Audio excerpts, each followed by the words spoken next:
Hi all, we're playing Spill the Beans. This is a demo. So I'm going to quickly look at the settings. I brought text speed up to max since that's typically how I like to play story-driven games. So I also chose to censor swearing this time. Music, sound effects, yeah. Let's go back and start a new game. Going in kind of blind for this. This is a demo that's going to be available during Next Fest, and I was given a code for it. You've done it against all odds. You've managed to pull off the heist. Your shaking, outstretched hands grab the cafe's secret recipe. As its power pulses through your body, your heart aches, your breath flutters, mere echoes of what was taken from you, what will soon be yours again. But at this crucial moment, you can't help but think of the other people in this cafe, the ones you're about to drag into a complicated criminal mess. You can only blame the scroll's influence for such inconvenient sympathies. If they were in your position, they'd do the same, wouldn't they? They'd know that. After everything you'd been through, this was the only option left. People say that Artifice County is the most magical place there is. Yes, Artifice, where 100 years ago, the world of spirits cracked the earth and spilled over into ours. But now those spirits work 9 to 5s. Arcane power fuels cars and charges phones. This county, once the cradle of magic, has become as mundane as any other. And an unmagical human like yourself, among shape-shifting sirens, carbon fiber constructs, and wizards, you're exceptional, exceptionally dull, and exceptionally underestimated. No matter how much you tried to fit in, to love this place and all its wonders, and never reciprocated, all it did was take. All it left you with was emptiness. So why not take something back? Steal everything the county denied from you, fill that gnawing emptiness, then leave it behind forever. Luckily, you know what you need and exactly where to find it. The Familiar, a downtown cafe, noteworthy only for its secret recipe, locked tight in a back room, and conveniently enough, they're hiring. So desperately that they aren't asking for experience or background checks. All that's left is to put together an application. Not that anything you say on it really matters. It rarely does. Forename, surname. Okay, I've never heard. It's called a forename. Kitamari. Let me think. Kitamari. There we go. No, maybe not. I want to stick with fruits that I like. Kitamari watermelon. All right, so I am a Oh, here we go. I like this word.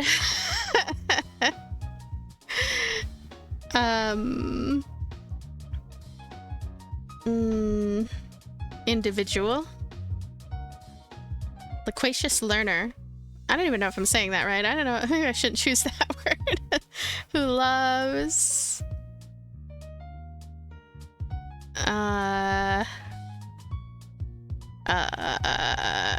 kittens? I don't know. Oh, long walks on the beach. That sounds fun. She, her, and let's see. Oh, here we go. That's pretty close to my skin tone. And my hair is pink-ish. I don't know if it's that kind of pink, but it's pink. Close enough. Okay. So this is soft skill. Good listener, great communicator, competent leader, adequate advisor, passable confidant, novice compromiser. Good listener. Excusable sycophant, miraculous expounder. How about that one? I'm the master problem solver. God of the elocutionary arts, mind-boggling understander. Okay. Yes, I like this game. Let's go ahead. A few days later, you're face to face with the Familiar. While its neighbors are all dust and drywall, its facade seems unbroken, even if the varnish is peeling at the edges. For a moment, nothing. Then you spot a silhouette in the window who flicks its neon sign to open before waving you over. You cross the street, repeating the details of your plan. You need to get in, get out, and for the smoothest possible getaway, try to find someone else to take blame. But can you really do all those things without running into any complications? You've already reached the front door. You can hardly turn back now. The cafe laid bare before you is almost indistinguishable from the scant images you found online. Mismatched chairs and royalty-free wall art. Well kept, but worn down. You don't get long to take it all in. A construct towering over 2 meters tall stops wiping down the counter and turns to greet you. Ah, you must be Kitamari. Great to finally meet you. Sorry, terribly rude of me to not meet you at the door. As she strides over, you realize how old her vessel must be to have no custom limbs or decals, just worn gray stone, flowering moss, and that tiny bluebird nestled on her shoulder. I'm Sloan from the emails. Lovely to have you on board. Did you get here all right? I saw your address was uptown, and I know we're a wee bit out of the way. Before you get a chance to reply, she's already yanked you into a crushing two-handed shake. For a moment, you worry that she might have pulled your arm from its socket. Actually, I shouldn't get chatting just yet. Today's schedule is pretty packed, what with your induction, and I barely found time to fix breakfast for Adam. Oh, hang on. This is Adam. Adam, say hello to Kitamari. She's your new coworker, so be polite. Adam's usually my only company out front, so it'll be nice to have you too. I mean, I love this job, I really do, but after 6 years of working the floor by myself, starting at 5 every day, not that you have to come in that early, of course, we're only meant to start at 8, but it pays off, it does. As Sloan trails off, you have a chance to put your plan in motion. You've spent a long time figuring out other people's so-called feelings and just how easy they are to manipulate. If someone's in a good mood, they'll probably think better of you and suspect you less. Then again, if you make someone upset, they might make for an easier scapegoat under pressure. But what's best for Sloan? Better make that first impression count. Kitamari? Oh, I've worried you with that 5 a.m. thing, haven't I? Just want to stress that you don't have to do that, honest. That depends. Are you paid for those extra hours? Decrease Sloan's mood to make her more prone to breaking under pressure. Those extra hours must be worth it. This place is spotless. Increase Sloan's mood to make her a more amenable ally. Aw, that's sweet of you. I try to bring the best out of the old familiar. Good to know other people actually notice. The lights flicker overhead before Sloan can finish her sentence. Oh, sorry, I thought that was fixed. Should call the electromancer once I get a free moment. Anyway, packed schedule. I've got pastries in the oven, then a delivery after. Come on, let's get you in uniform. If we're quick, I can show you how our recipe works before any customers arrive. Sloan strides through the doorway behind the counter, beckoning you into the kitchen beyond. It takes 3 steps to match just one of hers. The kitchen, built from cool metal and right angles, is warm with the smells of apricots. Oh, apricots. You breathe it in while Sloan roots through a nearby cabinet before suddenly sighing. I'll say this now. Sorry about the fit. She hands you an apron like her own. Exactly like her own. Actually, in that it's far too big for you. It's bound to slow you down and make you look utterly ridiculous. Your one should be here tomorrow. I hope this is all right in the meantime. Sure, if anything, it's amusing. Could I skip the uniform? It's just for today. Great. How are you going to steal the recipe while wearing this? Thanks a million, Kitamari. Glad you're seeing an upside. Here's your name tag, too. As you wrap yourself in the oversized apron and pin on your name tag, Sloan smiles. It's a small, sad smile that weighs down her whole face. Look, I'm sure not everything you've heard about this place has been grand, but once you put in a little elbow grease, she really shines, and I've got a lot of elbow grease. I just wanted to say that. You wouldn't be here if I didn't think you had the same drive. Your application told me that much. Although in future, maybe don't say that you're, what was it, a miraculous expounder? To some, that could come across as you having notions of your abilities.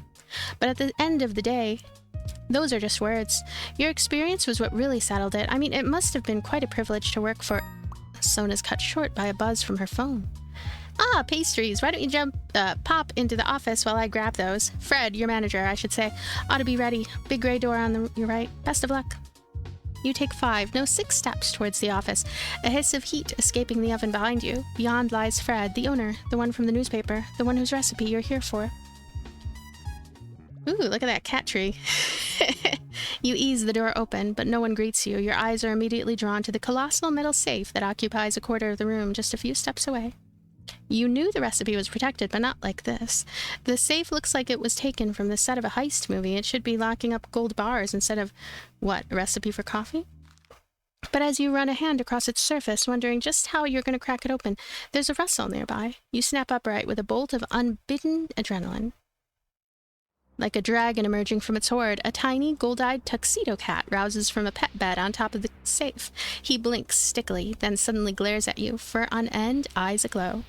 Don't touch my blank. He spits the words at you like darts, light crackling through his panicked eyes. The air in the room starts getting heavier, as if brewing into a thundercloud. Ooh, and the screen is all glowy, too. Who sent you? If you think you're gonna best me in my own domain, then wait until... Wait, you're the new hire, aren't you? Quick as a power cut, the light in his eyes blinks out, and the pressure lifts with it. The cat sighs, leaping smoothly from the safe to the desk. Sorry, that was unprofessional of me. I'm Fred. Welcome to the familiar. Good to have you on board. Well, given the terrifying magic and the talking... He's not a cat. He's a demon bound to the form of a beast, a familiar, in other words. That's the last time I'm pulling an all-nighter on admin. You're lucky to still be human, young human. Because after the first century, things get, someone wanted you on board, right? You have one main rule. Do everything you can to show the economist types this place isn't a bad idea. More than fire safety drills, we need drive and spite, so that's what I expect from you. Are we clear? Did you expect I'd even be here today? Decrease Fred's mood to make him more prone to breaking under pressure. Crystal clear, boss. Increase Fred's mood to make him a more amenable ally. That's what I like to hear. So long as we're all on the same page, you and I will get on just fine. We aren't a happy little family here. We're just hard workers. This isn't gonna work if you aren't prepared to work just as hard as me and Sloane.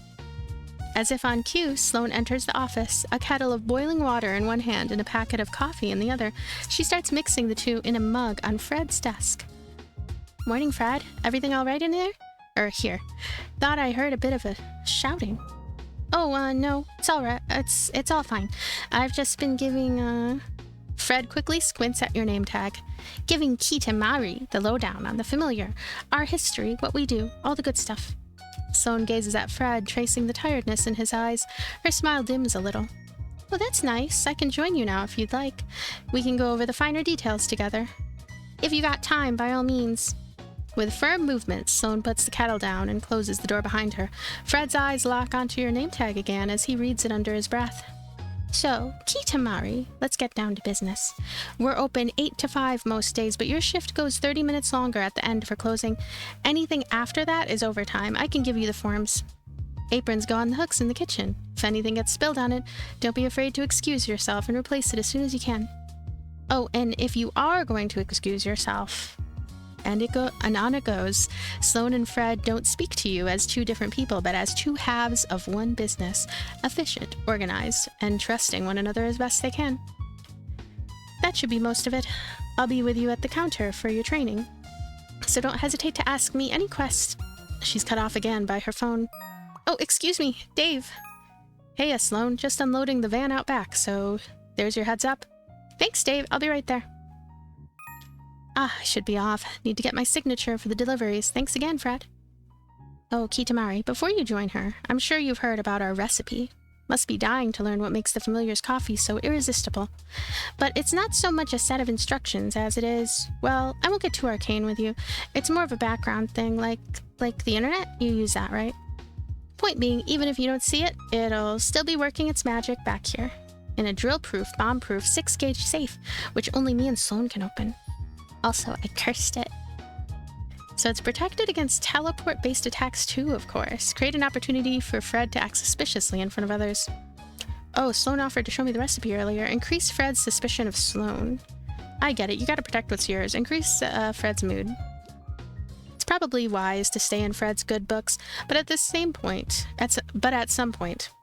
you'll need someone else to take the blame for your crime. Exactly. All our livelihoods depend on that recipe. Its safety is our safety, so I protect it the way I'd protect anyone, with half a centimeter of enchanted steel. He looks back at the veritable vault behind him, as if checking that it's still there. Can never be too careful with these things, especially in this economy. I mean, wasn't it just last week that Raphael Hendricks wrote off his beauty store chain? It's inspirational how these CEOs act.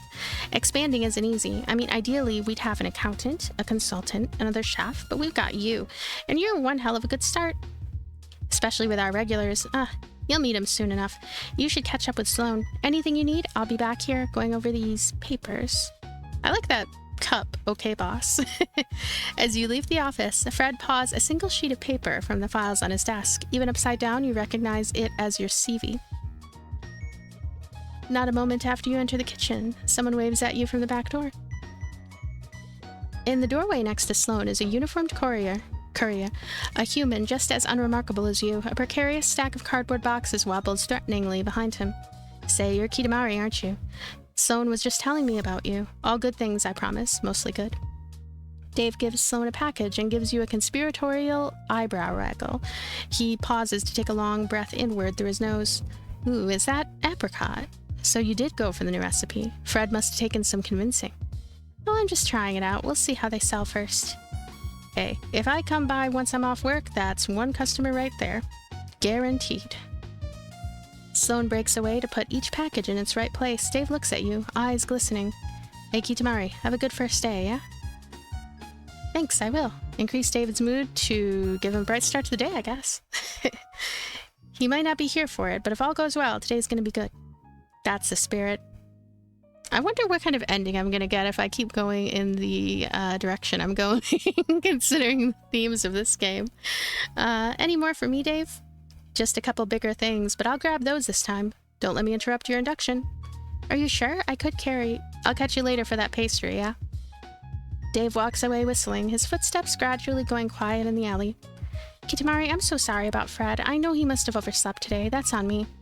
You notice her hands are balled into fists, one so tight that even the stone starts to buckle. I just wanted your first day to be easy, but oh well. Let's get you behind the counter, shall we? There won't be time to take you through all the machines, so let's just fill the drip maker. I keep the house roast down here. She effortlessly pulls open a burlap sack of beans, scooping them into the grinder. As you pulverize them, the aroma of the coffee fills your lungs like a cloud of bitter smoke. Today's been all over the shop, hasn't it? We should get a weird moment to breathe now. Only one customer comes in this early, and they don't do Mondays. I'll introduce you tomorrow. Sloane smiles, the stone wrinkling around her eyes, and it dawns on you. This is beginning to feel like a real job. Just as you finish that thought, the front door swings open and your first customer skips inside. You spot at least 4 shades of pink in their outfit. I like her outfit. And her hair, and her hat, and the ribbon, especially the ribbon. Pink fingernails, pink sun hat, lipstick, backpack. That dress must be bespoke too. Pricey. As they draw close, though, you spot pointed fangs in their cheery smile and deep red eyes behind their tinted glasses. A vampire. Good morning, Sloane. I spoke too soon. Morning. Before you order, this is Kitamari, our new barista. Maybe I'll do a slightly deeper voice for her.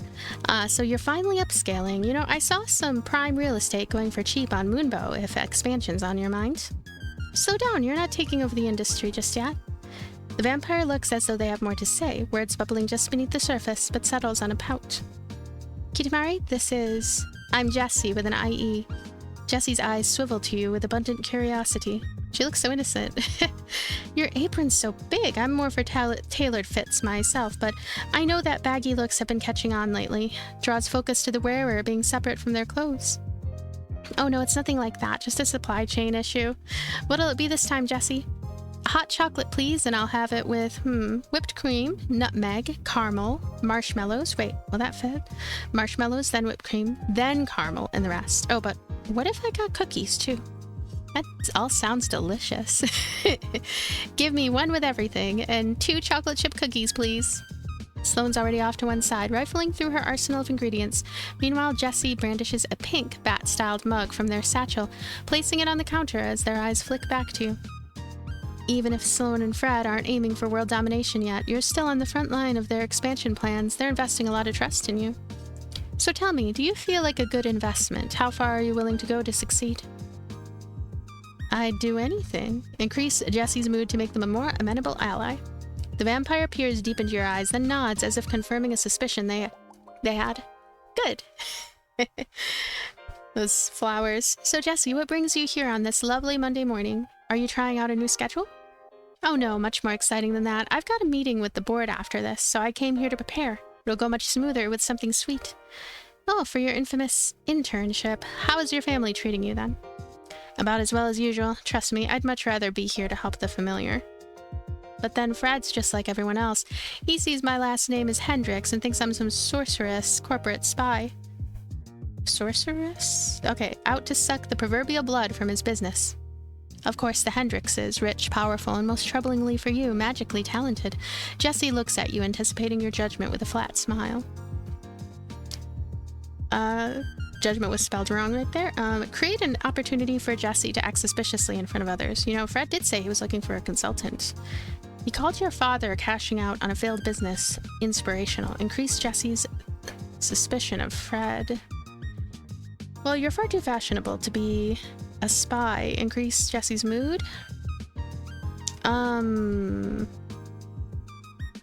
You know, I really do wonder if I feel like I'll lead to a game over because the aims of this game are kind of interesting. They're different from most, but I'm gonna do that. This probably is more vivid than anyone doing espionage would want, but who knows, maybe that's just what a spy would say. Try not to let your family get you down, Jesse. You'll get your chance to prove yourself someday. Well, if all goes according to plan, that chance should come today. Fingers crossed. Sloane passes Jesse's now full mug across the counter. By some miracle of physics, it hasn't spilled over yet. Maybe this was a bit ambitious, but if I use a cookie to scoop up the cream and let the marshmallows melt, I can finish it in 30 minutes? Ah, thank you, Sloane and Kitamari. Jesse swipes their card, then their mug, making a beeline for a booth seat before payment even goes through. They assemble their workstation in mere seconds, a sheaf of papers, a stack of textbooks, and a predictably pink laptop. The mug stands vigilantly at a safe distance. Jesse was a surprise, but at least they're a nice one. I'm just grateful they didn't come in at the same time as... Before she can finish, the front door swings open and a siren rolls into the room. She's wearing a sleeveless orange turtleneck, a magnolia-covered jacket that's relaxing on her shoulders, and a perfectly photogenic smile that doesn't quite reach her eyes. Hello, the familiar. It's a perfect day for my long overdue review, don't you think? You'll have to forgive me. I came straight here from my morning swim. I must look a mess. She runs one hand through a river of glossy, pale hair parted by an immaculate side cut, and raises a smartphone with the other, flourishing it like a paper fan. Don't worry, Kitamari, I'll handle this.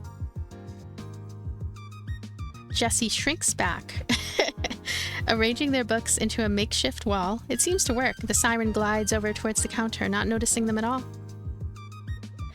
Now, Sloane, I know you very well, of course, but for the benefit of both me and my adoring fans, who is this? Oh, I didn't know you'd be coming. This is... But the siren's already staring at your name tag, trying to preempt Sloane's introduction. So that's how you spell Kitamari. Enchanté. I'm Alexandra Argyros? Pleasure to make your acquaintance. You didn't happen to have a grimoire account, do you, Kitamari? I'd love to give you a proper credit in my post. How about a drink first, before anything goes onto that internet page of yours? Quite right, Sloane, I'm getting ahead of myself. Could I have... She clears her throat and straightens her back. A blue sea salt caramel frappe with soy milk and non-dairy whipped cream on top, plus a little of that raspberry chocolate powder you would have. Would be lovely, thank you so much. I should have everything. Let me check the back first. Kitamari, could you grab a plastic cup for that? Lids are in the bottom left cupboard. Wait, do you have any of those little fish cookies? She's gone. In the silence, Alexandra's smile slides off her face. She sighs sharply through her nose. Are you alright? I know this whole song and dance can be quite overwhelming if you aren't prepared, but then you don't know who I am anyway, do you? Oh no, of course I've heard of you. Decrease Alexandra's mood to make her more prone to breaking under pressure. I've never heard of you, sorry. Increase Alexandra's mood to make her a more amenable ally. Oh, look at her. Her tail. That would make sense. Thanks for getting it out of the way. I hope I made a good... I hope I made a good first impression. For whatever that's worth. Sloane returns, hands full of yet more ingredients. You hand her a cup and she starts filling it with dubiously blue syrup. Should I expect your fans to start ordering these frappes in the hundreds? I'm not sure they're on theme anymore. Oh, I wouldn't worry about that. The drink's just to showcase how skilled you are at your craft. It's aesthetic. That's what the audience really wants. Alexandra plucks the card reader from the counter with a sly smile, passes her phone across it, and hands it back with a wink. There's a 30% tip attached. You'd know better than me about that social media stuff. Sloan, Kitamari, trust me, you've got a wonderful, cozy place here. What's not to love? Those donuts, those menus. Alexandra turns around to gesture at the cafe, and her eyes finally land on Jessie. Her voice freezes in her throat. Jess? She turned into a bat. Eek! Oh no, Jessie! Hey, Alex, I didn't know you were coming today. It was on my page. Perhaps I should have dropped you a message. Sorry. Do you? Oh, that little face. Sloan puts the finished frappy to one side, pushing past you to tend to the transformed Jessie. Alexandra squeaks a little closer to you. I'm sorry, Kitamari, truly. Drama's the last thing I'd want to bring into this establishment, or to Jessie. She plucks the frappy from the counter. You're not sure how anything that color could taste any better than tolerable. I know when I'm not wanted. I'll just snap a few photos, then be on my merry way. The lighting's not ideal, but I can fix it in post. Feel free to dim the lights. The switch is right there. Create an opportunity for her to act suspicious. Increase Alexandra's suspicion of Jessie. So Jessie really didn't know you were coming, but they seem so organized. I don't know what's going on between you two, but I'm sorry. See, I can't. I have to pick this. None of the others. I'm gonna pick this one. Thank you. Spare you the messy details, but needless to say, it didn't end well. Not that there was much of an ending to speak of, really. With a final smile, Alexandra takes her drink to the cafe's centermost table, posing it like an art exhibit. Jessie, still a bat, keeps staring at her, but she doesn't look back.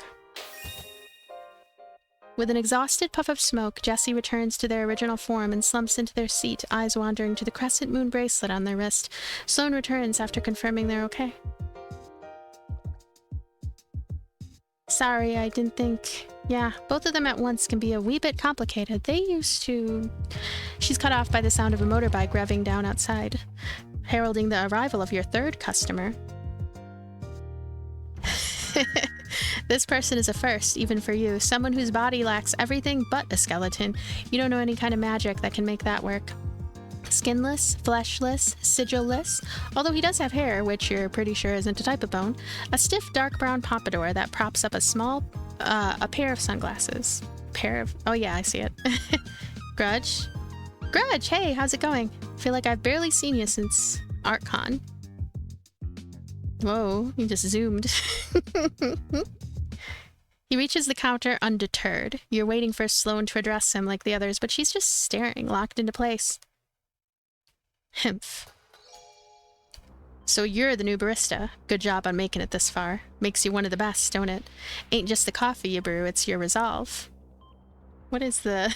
I don't know how to do his voice. Can we take your order? Yeah, resolve. Well, let me tell you, I know your type, and I know you're up to something. I can feel it. Sloan, I would like to order, thank you kindly. Let's put your new barista to the test. I'll have a coffee. A black coffee. From the pot, doesn't have to be... Yeah.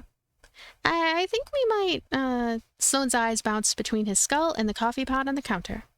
Kitamari, why don't you handle this one? It'll be good for your training. Seems like she isn't gonna budge. You grab a cup and start pouring. Wait, what's her name? Kitamari? Okay, think I got it. Kitamari, so that's to be the name of my nemesis. I'm Grudge. Grudge Knuckles, and you'd best remember it. Even if Frederick gave you this job instead of me, there's bound to be cracks in your meticulous facade. Your coffee-making halts at this revelation. He had a whole rant prepared just because you got this job with an application like that? You caught me. This is all a ruse. You're making it obvious why they didn't pick you. Decrease Grudge's mood to make him more prone to bring... No, it's not a ruse, is it? I mean, yeah, it is a ruse. I don't know. Heh, I knew it. But I can't just take my nemesis's word for it. Gonna need hard proof to know for certain. You present the now full cup to Grudge. He daintily drops in a sugar cube, then stirs the coffee with a bone-like spoon, which he apparently just had, loose in one of his pockets. Heh, nice try, Kitamari, but I know coffee when I see it, so there's no way this... He puts it to his jawbone and takes a delicate sip. The liquid seems to vanish as soon as it enters his mouth. Damn it, it's just like usual. How'd she get it right so quick? So bitter, yet so energizing. Sin. Well, I'll be, Kitamari. Coffee's as bitter as your soul. Just how it should be. But I'm still watching you. He takes the cup and spins dramatically away from the counter. It's then that he finally spots Jessie. Jessie. Grudge! They immediately hug. What kind of spinning hug was that? It's so good to see you. Why didn't you pipe up earlier? I was waiting for you to finish. Sounded like you had a lot to get off your chest. Oh, yeah, you heard that. Sorry, it was just a personal... It doesn't matter. How's your job going? I could tell you, but I've not got long. Are you sure you don't want something with your coffee? Sloane's made some great cookies today, and I'd be happy to buy it. Oh, no. Shouldn't give my nemesis the satisfaction. Not after walking away all conclusively like I just did. Grudge, you haven't even paid yet, and I admire your candor, but are you sure Kitamari's your nemesis and not Fred? Ugh, Fred's a real villain, that's for true, but a nemesis? That's different. Gotta be personal. But you don't know who Kitamari is yet. Maybe start with a rivalry as practice? A rival, eh? Having a lovely time at... No, I used lovely last time. They'd think that's insincere. Ugh, what if I... Oh, I almost forgot. Alex, how you doing? All good over there? Oh, Grudgy, I didn't see you come in. How have you been? Well, it's funny you're here, actually. There was something I wanted to... I'll, catch up with you later. You both seem busy, and I should pay. Grudge sheepishly returns to the counter. Face. Hands fishing through his jacket pockets for some loose coins. Well, I'm back. Got too caught in the whole confrontation to give you your money, even if most of it's going straight into Fred's pockets. But I'll say this. I'm practically a coffee detective, and I'm detecting something odd about you. So long as I come here, I'm gonna do my damnedest to figure out what. You think I'm suspicious? Wait till you see what Fred's up to. Is it just me, or is Alexandra trying to ignore you? Increase Grudge's suspicion of Alexandra. Then catch me, detective. Increase Grudge's mood to make him a more amenable ally. Huh, detective. I like the sound of that. Maybe I will catch you then, Kitamari. Later. I'll catch you later. Without another word, he perches on a stool by one of the cafe's front windows. Over his shoulder, Alexandra and Jessie swap looks of confused concern. Good job, Kitamari. Now would be a good moment to put his purchase into the register. As she's halfway through showing you how to work the cash register, you turn to see Fred jump up onto the counter next to you. How's it going out here? No need to panic. This isn't a performance review. Just checking things are... He surveys the regulars in the cafe with no small amount of scorn. Sloane, why don't you come with me for a moment? Been meaning to have a chat. But we still need to... She looks forlornly at the pile of coins, Grudge laughed. Even at a glance, you can tell it covers the price of the drink and then some. This might be your last chance to sow suspicions before you execute your plan. Better choose wisely.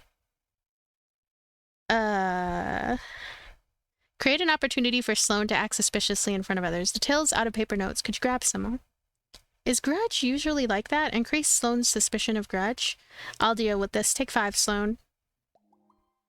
Sloane nods, clearly grateful for this brief reprieve. As silence returns to the room, so too does your opportunity. But you can't help but overhear Fred and Sloane's hushed conversation in the kitchen.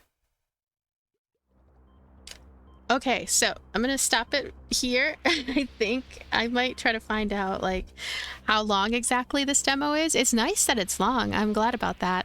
The characters are very charming. I like them. They're interesting. I like that there is a mix of, like, just kind of down-to-earth, natural conversations with fantasy elements. Like, funny, kind of silly, but charming and interesting fantasy elements. You know, they're all kind of fantastical creatures. I like the character designs, and I like the animations. Obviously, I was like amused by the way that the animations work. I like that the characters talk a lot to each other.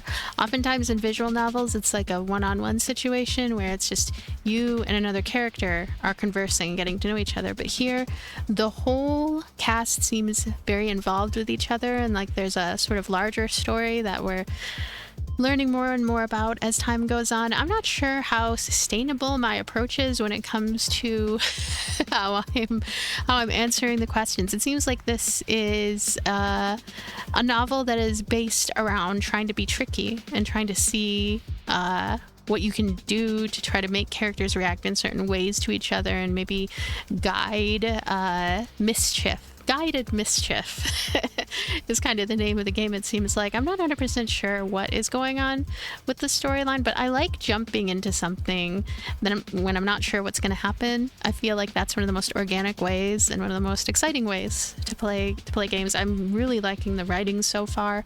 This is just, it's very well done and curious to see where it goes. I like the sense of humor.